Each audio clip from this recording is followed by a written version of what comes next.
안녕하세요. 경기 인천 지역 뉴스를 조목조목 살펴보는 경조사입니다. 그냥 살피는 거 아니죠? 살펴보는 시간입니다. 오늘도 경조사는 알아두면 쓸모있는 경기 인천 뉴스를 전해드립니다. 경기 인천 주민들을 위한 팟캐스트 경조사입니다. 오늘이 경조사 벌써 4번째 시간입니다. 저희가 2주간의 경기 인천 지역 뉴스의 핵심만 골라서 청취자분들께 열심히 전달하고 있는데요. 네, 팟빵에 보면 서울을 중심으로 해서 대통령실, 국회같이 중앙뉴스는 굉장히 많잖아요. 근데 왜 전국에서 사람이 가장 많이 살고 있는 경기도 인천 뉴스를 전달하는 곳은 없을까 하는 생각에서 저희 경조사가 출발했는데요. 아무도 안 들어주시면 어쩌나 사실 노심초사했거든요. 은근히 많이 들어주고 계셔서 저희가 좀 힘이 납니다. 네, 은근하게 저희 경조사 꾸준히 들어주시는 청취자 여러분 정말 감사드립니다. 들으시면서 이거 정말 도움되는데 라고 생각하시면은 주변에 입소문 좀 부탁드립니다. 숨어있는 경조사 청취자님들 저희 구독과 좋아요도 꼭 눌러주시고요. 알람 설정도 부탁드립니다. 구독자 일단 100명이 되면 이벤트 하나 할까 하는데요. 구독자 100명을 향해 더 열심히 달려보겠습니다. 지난 2주간의 경기 인천 소식을 전해드리는 요즘 우리 동네는 코너입니다. 이태원 참사가 발생한 지 20여일이 지났는데요. 참사 원인과 그 책임 소재를 두고 경찰 특수본의 수사가 진행되고 있고 수사의 범위를 두고 또 논란이 크게 일고 있어요. 참사 발생 직후에는 156명이었던 희생자 수가 지난 13일 의식불명 상태의 중증 환자 2명이 안타깝게 세상을 떠나면서 희생자가 늘어났습니다. 특히 유명을 달리한 중증 환자 2명은 경기도민이었습니다. 한 분은 직업군인이신데 뇌사 상태 판정을 받았고 부모님께서 장기기증에 동의하셔서 11일에 사망 판정과 함께 장기기증을 하셨다고 합니다. 또 한 분은 의식불명으로 사경을 헤매시다 결국 세상을 떠나셨는데요. 저희가 경기도 측에 취재를 해보니까 18일 기준 의식불명 상태 환자분이 1명 더 계시다고 하시더라고요. 이게 참 정말 안타까운데요. 부디 기적이 일어나서 의식을 차리고 쾌차하셨으면 좋겠습니다. 그런데 희생자가 더 늘고 있다는 거는 결국 이태원 참사로 인한 피해가 아직 끝나지 않았다는 얘기잖아요. 그렇습니다. 이태원 참사는 아직도 피해가 현재 진행형인 상황이라고 말씀드릴 수 있어요. 경기도만 해도 의식불명 환자가 1명, 중상 2명 그렇게 되고 또 그 외 다수 경상자들이 있습니다. 이렇게 계속해서 희생자, 피해자들이 늘고 있는 상황에서 문제는 국가 애도 기간이 11월 5일로 딱 끝나버렸잖아요. 그러니까 정부가 11월 5일까지로 애도 기간을 딱 정해서 통보하고 5일이 지나니까 정말로 싹 다 정리를 해버렸거든요. 합동분향소 이런 곳들을. 딱 경기도랑 수원시는 9일까지 연장을 해서 합동분향소를 연장 운영했습니다. 그리고 연장 운영 마지막에는 2명의 희생자 유가족분들이 직접 경기도로 연락을 해서 합동분향소에 그 영정사진을 놓을 수 있냐고 문의를 해서 경기도가 또 바로 영정사진을 놓을 수 있도록 조치를 했는데요. 유가족분들 말씀은 이게 너무 황망한 사고였고 아이를 잊고 장례를 치르고 이렇게 정신없이 시간이 지났는데 아이들 그래서 가는 길에 추모도 하고 싶고 추모도 하고 싶고 한데 이렇게 돌아보니까 애도 기간이 끝났고 합동분향소도 끝나서 남은 곳이 경기도밖에 없었다고 합니다. 희생자 중 한 분은 참사를 겪기 전에 아버지에게 골수 이식을 해준 사실 너무 기특하고 고마운 딸이었다고 해요. 이게 참 경기도라도 연장을 했으니까 참 다행스러운 일이었네요. 근데 아까 말씀하신 추가 희생자분들 또 그런 일이 없어야겠지만 혹여라 또 늘어날 수 있는 희생자분들에 대해서는 그럼 도대체 어디서 추모를 해야 하나요?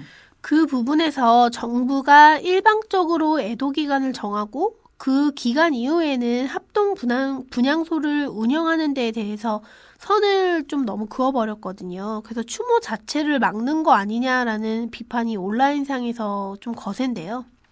경기도에 취재를 해보니까 9일까지 연장을 하는 것도 정부 방침하고 달라서 정부와 좀 여건, 눈치를 봐야 했지만 워낙 김동연 경기도지사 의지가 강경해서 연장을 했다고 해요. 계속 더 늘리는 건 아무래도 그러다 보니 조심스러운 지금 현재 상황입니다. 물론 경기도에선 현재까지도 경기도 홈페이지나 경기도 카카오톡 채널 등을 통해서 온라인 추모관을 운영하고 있는데요. 전국을 통틀어 공공기관 중에서는 지금 현재 유일하게 운영을 하고 있습니다. 17일 기준 23만 6,283명이 추모를 했고 추모글도 1만 3,205건이 올라와서 꾸준히 추모의 분위기를 이어가고 있습니다. 네, 하지만 경기도엔 이게 책임을 져야 하는 뭐 정부, 서울시 등 공공기관 어디에서도 추모할 수 있는 공간이 없는 상태거든요. 그래서 가뜩이나 참사의 책임 축소, 회피 등으로 문매를 맡고 있는 지금 정부가 이 참사를 대하는 태도가 좀 법적인 문제가 없다고 판단을 하니 이제는 논란을 좀 피해가려고 하는 거 아니냐 이런 목소리가 좀 큰 상태예요. 사실 현재도 유가족들이 고통을 받고 있는 세월호 참사만 해도 그 애도 기간을 정해두거나 정부가 나서서 추모를 못하게 하는 등의 그런 행태는 없었거든요. 근데 합동분향소 역시도 꽤 오랜 시간 운영이 됐고요. 추모를 한다는 것이 우리 모두 슬픔에만 빠져있자는 뭐 그런 말이 아니잖아요. 그렇죠. 추모를 통해 이태원 참사를 돌이켜보고 무엇이 문제였는지, 왜 살리지 못했는지 이런 본질적인 문제를 좀 다 같이 고민해야 향후에 이런 참사가 또 발생하지 않을 거라는 그런 생각 때문에 좀 추모의 분위기를 이어가자는 거거든요. 네, 저도 그렇게 생각하는데요. 다시는 좀 이런 참사가 발생하지 않으려면 근본적인 대책이 필요하고 그 대책을 세우려면 본질적인 원인부터 찾아야 되는데 좀 이렇게 축소에만 연연하는 듯한 모습들이 참사 때마다 되풀이되는 것 같아서 사실 좀 정말 안타깝습니다. 네. 이태원 참사 후속으로 발생한 일 하나 더 말씀드리려고 하는데요. 18일, 녹음일 기준 오늘이죠. 오늘 아침부터 경기도 버스업체 14곳, 대수로는 1,100대가 입석 운행을 전면 중단했습니다. 경기도에는 아무래도 서울이나 다른 지역으로 출퇴근하는 분들이 워낙 많으니까 아침 출근 시간대에 굉장한 혼란이 있었겠죠? 그 아침에 오실 때 좀 괜찮으셨나요? 사실 저는 출근 시간대보다는 조금 늦게 나와서 그나마 괜찮기는 했는데요. 뭐 오늘 이제 실제로 취재를 좀 해보니까 뭐 40분 정도 지각을 했다. 뭐 이런 분들도 많이 있었다고 합니다. 또 사실 제가 사는 동네에만 해도 빨간 버스라고 하잖아요. 그 서울로 가는 광역버스가 정말 많이 지나가는데 저희 동네가 기점에서 서울까지 가기 전에 딱 중간 위치에 있거든요. 불행하네요. 네. 그래서 여기서부터 서서라도 안 가면은 제 시간에 출근하는 게 힘드니까 그렇게라도 가는 분들이 정말 많은데 입석이 금지되니까 버스를 탈 때까지 기다려야 하는 시간도 길어지고 해서요.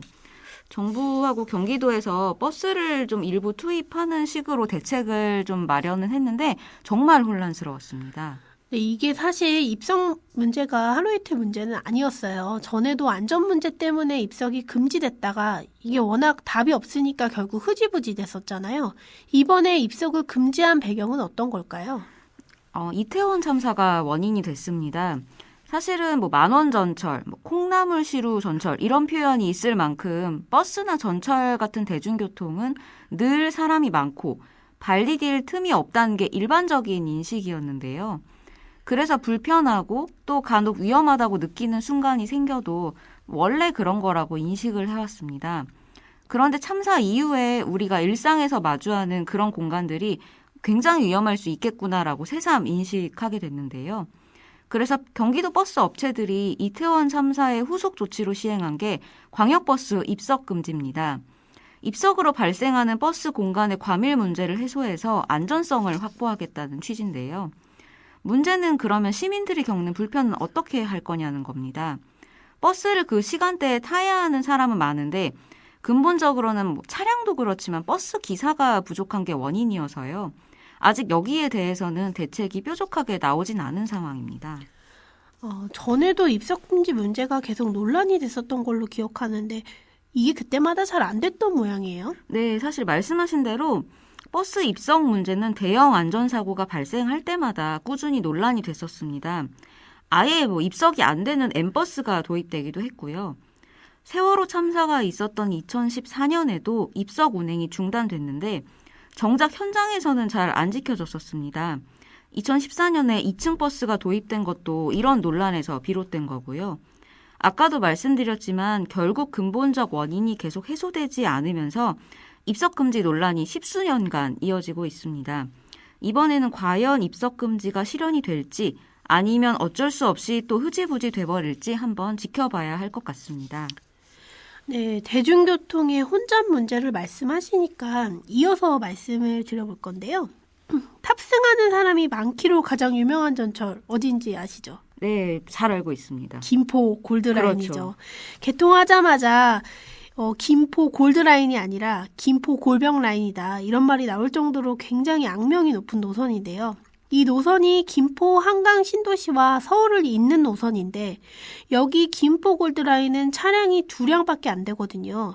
그래서 이태원 참사 이후에 아까 버스의 과밀 문제도 논란이 됐지만 이런 김포 골드라인 같은 전철의 과밀 문제도 굉장한 화두가 됐었어요. 네, 그렇습니다.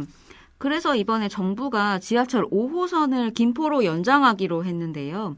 아까 말씀하셨듯이 김포가 한강 신도시가 생기면서 정말 인구가 많이 늘어난 지역 중 한 곳입니다. 서울하고 가깝다 보니까 서울로 출퇴근하는 분들도 김포에 굉장히 많은데 이런 김포 골드라인 같은 전철만으로는 도저히 수용이 안 되는 상황이었거든요. 그래서 5호선 연장이 김포시의 수건 사업이었는데 이번에 드디어 연장이 결정됐습니다.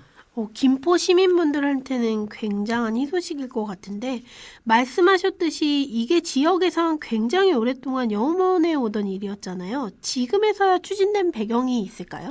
우선은 이태원 3사 이후에 이런 대중교통에서의 안전 문제도 고려가 됐겠지만요. 김포 한강 신도시 인근에 또 다른 신도시가 조성되는 점이 결정적인 이유가 됐습니다. 이따 2부 순서인 우리 동네에 이런 일이에서 조금 더 자세하게 말씀드릴 텐데요. 간단히 먼저 말씀을 드리면 윤석열 정부의 첫 신규 택지 발표가 지난 11월 11일에 있었습니다. 이른바 김포 한강2 콤팩트 시티인데요. 지금 한강 신도시 인근에 조성하면서 여기하고 맞물린 교통 인프라를 확충한다는 계획인데 그게 바로 지하철 5호선 김포 연장입니다. 근데 이게 전에 인천시 쪽에서도 지하철 5호선 연장을 추진했던 걸로 기억하는데 근데 김포에만 연장이 되는 건가요? 네, 말씀하신 대로 김포에서도 5호선 연장을 계속 추진을 했었지만 인천에서도 김포 쪽하고는 조금 다른 안으로 계속 필요성을 어필을 해왔었습니다. 인천에는 검단 신도시가 있는데요. 이쪽 이제 남쪽을 지나면서 검단 신도시가 있는 서구 쪽의 다른 지역도 5호선이 지나가는 방안으로 주장을 해왔었습니다. 근데 김포 연장으로 결정이 이번에 되면서 인천 쪽 안이 받아들여질 가능성이 낮아진 상태입니다. 그래서 인천에서는 우리를 패싱했다면서 이제 5호선 김포 연장 발표에 유감을 표명하기도 했는데요. 일단은 정부, 그러니까 국토부 대광위 쪽에서는 5호선을 연장해도 세부 노선은 김포시뿐만이 아니라 인천시나 인천 서구하고도 추가 협의를 해야 한다는 입장이어서요. 당초에 인천 안이 받아들여지기는 어려워졌는데 그래도 최대한 인천시 의견이 반영될 수 있도록 노력한다는 게 인천시의 방침입니다. 김포 시민분들은 굉장히 너무 좋고 환영할 것 같은데 인천 검단 신도시나 서구 주민분들은 아무래도 좀 실망감이 워낙 크겠네요. 그래도 최근에 인천시 야구 팬분들한테는 아주 좋은 일이 있었잖아요. 네, 그렇습니다. 인천을 연고지로 둔 프로야구팀 SSG 랜더스가 창단 2년 만에 한국 시리즈에서 우승했습니다. 이번에 SSG 랜더스가 정규 시즌에서 1위를 하고 포스트 시즌에서도 우승까지 거머쥔 건데요.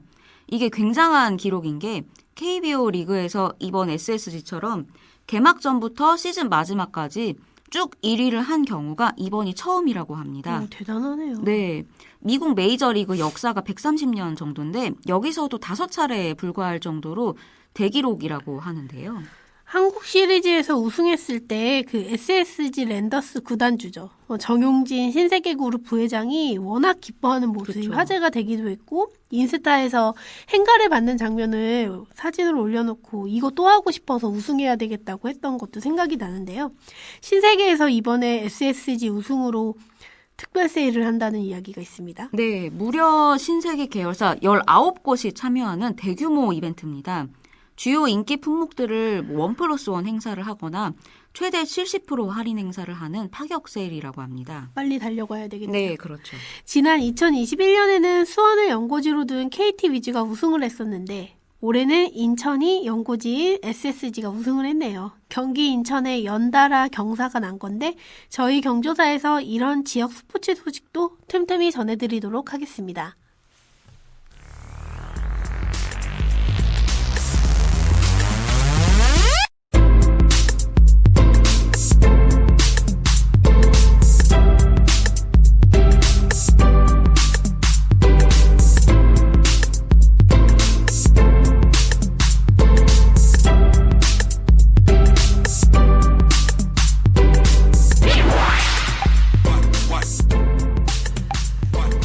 네, 2주간 있었던 경기 인천 뉴스 중에 중요한 소식을 좀 더 깊이 있게 파보는 우리 동네 이런 일이 시간입니다.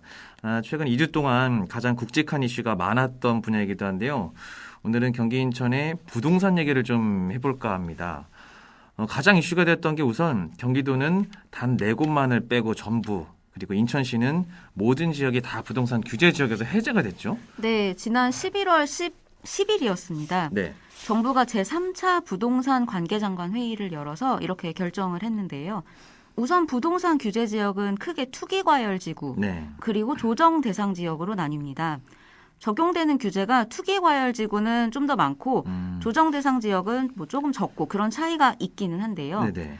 둘 다 너무 부동산 수요가 많고 투기 가능성이 있다, 뭐 이런 지역에 규제를 가하는 게 공통점입니다. 네. 예를 들면 보통 집을 살 때 그 주택을 담보로 대출을 받잖아요. 그렇죠. 예. 근데 투기과열지구에선 15억 원이 넘는 아파트를 살 때는 이 주택담보대출을 받을 수가 없습니다. 네. 이렇게 좀 집 사는 걸 어렵게 해서 과도하게 수요가 몰리는 거를 줄이는 거죠. 네.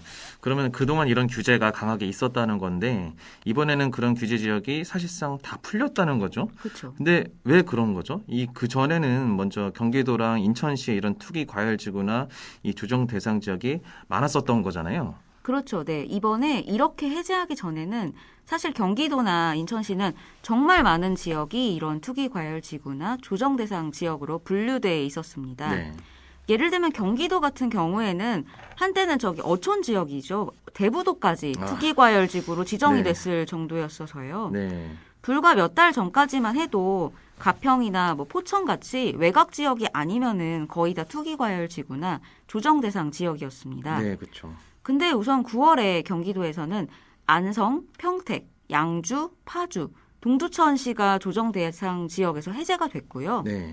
인천시도 연수구하고 남동구, 서구가 투기과열지구에서 벗어났습니다. 네, 네. 이때 정부가 이거를 푼 게 부동산 경기가 너무 안 좋아서였거든요. 네. 거래가 거의 없다시피 하고 수요가 없는데 이렇게 규제를 하는 게 무슨 의미가 있냐, 그렇죠. 이런 얘기가 계속 나온 거죠. 맞습니다. 그래서 9월에 우선 몇 군데를 풀었는데 사실은 근데 크게 효과가 없었거든요. 맞아요. 예. 네. 그래서 결국 이번에 서울하고 인접해 있는 광명하고 네. 성남 분당구 수정구 그리고 하남하고 과천 빼고는 아예 다 풀자 이렇게 네. 된 겁니다. 근데 이게 사실 이렇게 규제 지역을 일부 완화하거나 해제하는 게 한 번에 이렇게 많은 지역을 하는 건 아마 네, 굉장히 그쵸. 이례적일 결정일 그쵸, 거예요. 그쵸. 근데 방금 전에 또 설명해 주신 게 부동산 경기가 너무 안 좋아서 정부가 이런 결정을 한 거라고는 하셨는데 아니 대체 근데 이 지금 시장의 상황이 얼마만큼 심하길래 그런 거죠? 전에 이제 1화 때 저 쌀 얘기 드릴 때도 이렇게 네. 말씀을 드린 적이 있었는데 네. 이게 시장에서 수요가 적고 공급이 많으면 가격이 떨어지잖아요. 네. 근데 지금 부동산 시장이 그렇습니다. 한국부동산원 자료를 분석하니까요. 네. 11월 7일 기준으로 경기도 아파트 매매 수급 지수가 10년 1개월 만에 최저치를 기록했습니다. 아, 좀 더 쉽게 말씀을 네. 드리면 매매 수급 지수라는 거는 낮으면 낮을수록 집을 사려는 사람보다 팔려는 사람이 많다는 걸 보여주는 지수거든요. 네. 10년 만에 최저치라는 거는 지금 집을 사려는 사람에 비해서 팔려는 사람이 최근 10년 새에 가장 많다는 거죠. 네. 그러니까 팔려는 사람만 많고 그러니까 거래는 안 되고 집값이 계속 떨어지고 있습니다. 공급이 많으니까. 그렇죠. 근데 사려는 사람은 없으니까 맞아요. 거래가 형성이 안 되는 거죠. 예. 이게 통계로는 와닿지 않을 수도 있는데 현장에서는 작년에 8억 정도까지 갔던 아파트가 3억 넘게 떨어져서 지금 5억 정도 한다고 하더라고요. 근데 이게 워낙 사려는 사람이 없으니까 가격을 확 낮춰서 급매로 내놓지 않으면은 네. 안 팔릴 정도라고 합니다. 네. 그러니까 아파트마다 이게 참 웃지 못할 일인데 커뮤니티 같은 데서 너무 싸게 내놓으면 우리 집값 전체가 흔들리니까 맞아요. 그런 거는 좀 자제하자. 뭐 네. 이런 광고까지 나오는 뭐 일마저 나타나고 있다고 합니다. 네. 인천시도 상황은 똑같습니다. 그렇습니다. 아니 근데 이게 작년까지만 해도 집값이 하룻밤 자고 일어나면은 확 올라버려서 그렇죠. 잠깐만 지금이라도 빨리 사야 되는 거 아니야? 그래서 영끌이라는 그렇죠. 말까지 생겼잖아요. 영혼을 끌어 모아서라도 어떻게 해서든 돈을 끌어 모아다가 집을 사야 된다. 그렇죠. 근데 1년만이라는 이 어떻게 보면 길지 않은 단기간 만에 상황이 어떻게 많이 이렇게 달라질 수 있었던 거죠? 여러 가지 뭐 요인이 있겠지만 주된 원인 중 하나는 금리가 올라서인데요. 그렇죠. 코로나19가 전 세계적으로 완화 추세가 되니까 물가가 조금씩 이제 오르기 시작하다가 네. 러시아 우크라이나 전쟁이 터지면서 전 세계적으로 물가가 굉장히 올랐습니다. 우리나라도 예외는 아니었는데요. 물가 상승을 억제하려고 미국도 그렇고 우리나라도 계속 금리를 올리고 있습니다. 네. 금리라는 게 결국은 대출 받을 때 내야 되는 이자잖아요. 맞습니다. 그러니까 집 살 때 돈이 많이 필요하니까 보통 대출을 받는데 원래는 대출 받을 때 한 2% 정도 하던 금리가 막 7%, 8% 이렇게 올랐거든요. 예를 들면은 1억 원 대출을 받았는데 전에는 1년에 200만 원 정도만 내면 됐거든요. 그렇죠. 그러면 한 달에 한 16만 원 정도만 내면 되는데 이게 한 8% 되면은 한 달에 67만 원 이렇게 올라가는 거죠. 맞습니다. 전에는 어느 정도 월급을 받고 대출 이자를 갚아도 생활이 됐는데 이제는 안 되거든요. 이게 네. 너무 올라서. 네. 그러니까 집살 엄두가 안 나는 거죠. 아예 생활이 안 되고 월급 받는 거 다 대출 이자를 내야 되니까. 네. 근데 반대로 이미 작년에 집을 산 분들은 대출을 많이 받아서 집을 샀는데 이걸 이제 갚아야 되잖아요. 그렇죠. 이게 내야 되는 이자가 너무 올라서 감당이 안 되는 거예요. 네. 그러니까 집을 그냥 팔아서 대출을 이걸 빨리 갚아서 털어버리고 싶은 거죠. 네, 맞습니다. 저도 최근에 전세 아, 집을 새로 들어가게 그러셨군요. 됐는데 불과 2달 전만 해도 그때 계산해 봤을 때는 한 달에 한 60만 원 정도만 내도 됐었어요. 근데 그 2달 사이에도 금리가 많이 오르다 보니까 지금 한 달에 거의 100만 원 가까이 아이고. 내고 있어서 네. 정말 말씀하신 대로 저 월급의 절반 가까운 금액을 다 여기다가 쏟아붓고 있습니다. 네네네. 근데 이게 불과 1년 만에 이렇게 상황이 달라졌다는 게 제가 지금 체감하고 있는 것처럼 잘 믿기지가 않기는 한데요. 그럼 이게 아까 말했듯이 이 투기가을지구나 조정대상 지역을 해제해주면 상황이 좀 나아지기는 합니까? 그 전에 9월에 이미 먼저 풀렸던 데들은 좀 어땠는지도 좀 궁금해요. 아까도 이제 9월에 먼저 해제됐던 데들이 사실은 큰 효과가 없었다라고 살짝 말씀을 드리긴 했는데 네. 여러 전문가들이 이번에 이렇게 이례적으로 많이 푼 부분이 과연 효과가 있을 건지에 대해서는 비교적 회의적으로 보고 있습니다. 규제가 풀려서 집 사기에 좀 좋아진 거는 맞는데 네. 결국 돈이 있어야 이게 집을 살 수가 있는 거잖아요. 맞아요. 근데 이게 금리가 높아서 대출받기가 힘드니까 집을 못 사는 거거든요. 그렇죠. 말씀하신 대로 뭐 9월에 이제 규제가 풀렸던데 얘기들을 조금 드리면 양주 같은 데는 9월에 조정 대상 지역에서 해제가 됐는데 네. 10월에는 미분양 관리 지역으로 지정이 됐습니다.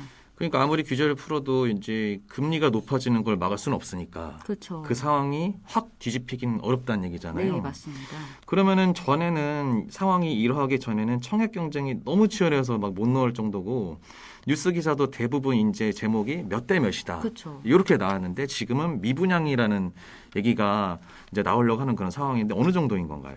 네, 이게 사려는 사람이 워낙 없다 보니까 미분양이 이제 여기저기서 나타나고 있는데 어느 정도로 심하냐면 네. 이런 미분양 가구들을 무순위 청약, 그러니까 줍줍이라고 하죠. 그쵸. 무순위 네. 청약을 하잖아요. 근데 지난달에 안양 인덕원에서 508가구를 무순위 청약을 했는데 단 6명만 접수를 했을 정도라고 합니다. 수원에서는 미분양이 이게 해소가 안 되니까 이런 무순위 청약을 6번이나 한 곳도 있었다고 하는데요. 네. 근데도 아직 다 분양이 안 된 상태라고 합니다. 아니 이 인덕원이라는 데는 그 인덕원 전철 때문에 그쵸. 부동산으로 네네네. 엄청 뜨거웠던 GTX 데거든요. 효과도 매우 컸던 네, 곳입니다. 508가구가 방금 무순위 청약이라고 하셨는데 그때는 진짜 500대 1이 이상일 정도로 네네네. 그랬던 걸로 제가 기억을 하거든요. 와, 정말 상황이 그 짧은 시간에 많이 바뀌었나 봐요. 네. 근데 이런 미분양 얘기를 들으니까 저희 같은 이 수요자들도 그런데 건설사들은 또 어떨까 싶어요. 네, 이게 뭐 아파트를 예를 들어 지으면 분양이 다 돼야 수익을 남기는 건데 아까 말씀하셨던 것처럼 뭐 러시아나 우크라이나 전쟁의 여파 때문에 뭐 시멘트나 뭐 철근 이런 건설 자재 가격도 많이 올랐다고 좀 들었어요. 이 비용이 많이 늘었는데 그러면 미분양까지 나면 수익도 건설사들이 남을 수가 없는 거잖아요. 네, 정확히 지적을 해주셨는데요. 네. 말씀하신 대로 부동산 경기가 확 가라앉으니까 건설사들이 굉장히 어려운 상황입니다. 그러니까 증권가 찌라시라고 하죠. 네. 거기에서는 대형 건설사들도 좀 있으면 문 닫는다. 이런 흉흉한 소문까지 계속 나온다고 네. 하고요. 건설사들 얘기를 조금 하자면 네. 아파트를 짓고 이런 거를 할 때 건설사들도 돈이 많이 필요하잖아요. 그렇죠. 그때 하는 게 프로젝트 파이낸싱, 일명 PF 대출이라고 합니다. 네. 아까 주택담보대출 같은 경우에는 말 그대로 주택을 담보로 해서 돈을 빌리는 거잖아요. 네. 근데 PF 대출은 당장 어떤 담보를 갖고 돈을 빌려주는 게 아니라 앞으로 발생할 수익이 어느 정도다라는 네. 거를 예측해서 돈을 빌려줍니다. 네. 이게 그러니까 부동산 경기가 좋을 때는 수익성이 좋으니까 괜찮은데 문제는 지금처럼 나쁠 때예요. 아, 수익성이 안 좋을 것 같으니까 금융사들이 PF 대출을 안 해주거든요.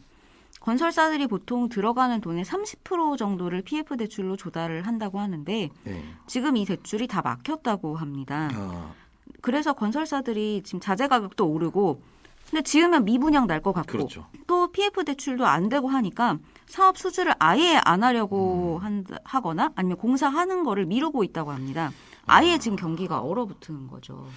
그러네요. 근데 제가 알고 있기로는 이거를 이 작년까지만 해도 집값이 너무 높으니까 윤석열 정부가 한 250만 호 정도 많은 양을 공급해서 시장을 좀 안정화시키겠다. 이런 계획으로 들었는데 근데 이 경기가 안 좋고 사려는 사람까지 없는데 공급은 계속 그 계획대로 이루어지는 건가요? 우선은 작년에 경기도하고 인천시만 해도 집값이 워낙 많이 올랐기 때문에 네. 그거하고 비교하면은 지금 떨어진 게 완전히 폭락했다. 이렇게 인지하고 있지는 않은 것 같습니다.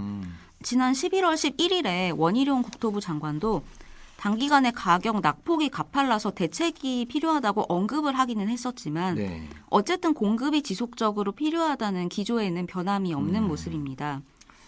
그래서 지난 11일이었는데요. 네. 이번 정부 들어서 처음으로 신규 택지 발표가 있었습니다. 네. 위치는 김포시 마산동, 운양동, 장기동, 양촌읍 일대입니다.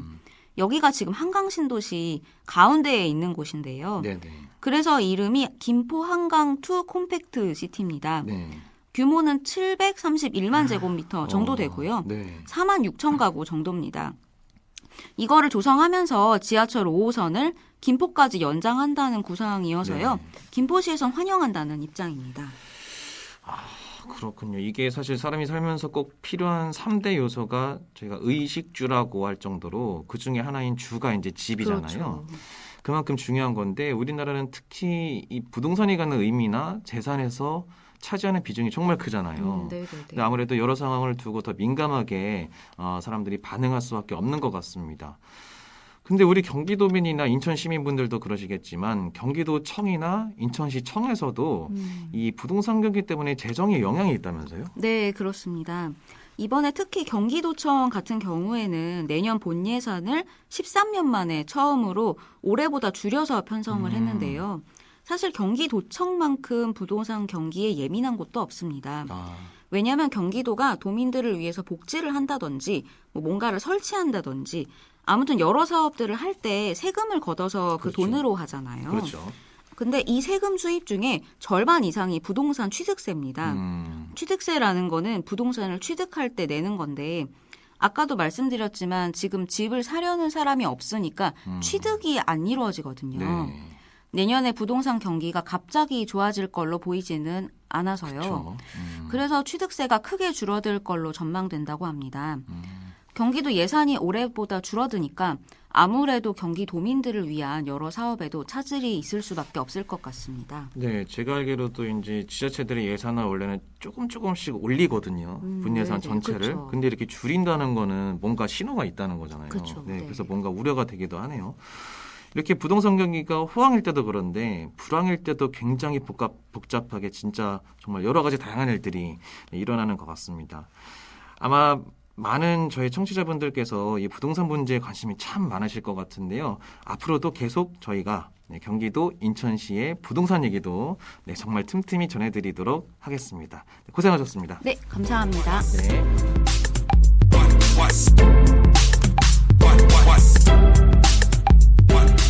심층 분석해주신 두 분 정말 고생 많으셨고요. 저희 경조사는 앞으로도 이렇게 경기 인천 지역의 슬픈 일 그리고 기쁜 일을 조목조목 여러분께 전달해드리도록 하겠습니다. 그리고 청취자분들 저희 구독, 좋아요 꼭 눌러주시고요. 알람 설정도 부탁드리겠습니다. 경기 인천 지역 뉴스를 조목조목 살펴보는 경조사 시간이었습니다. 저희는 또 다른 경조사들 가득 채워서 오겠습니다. 감사합니다.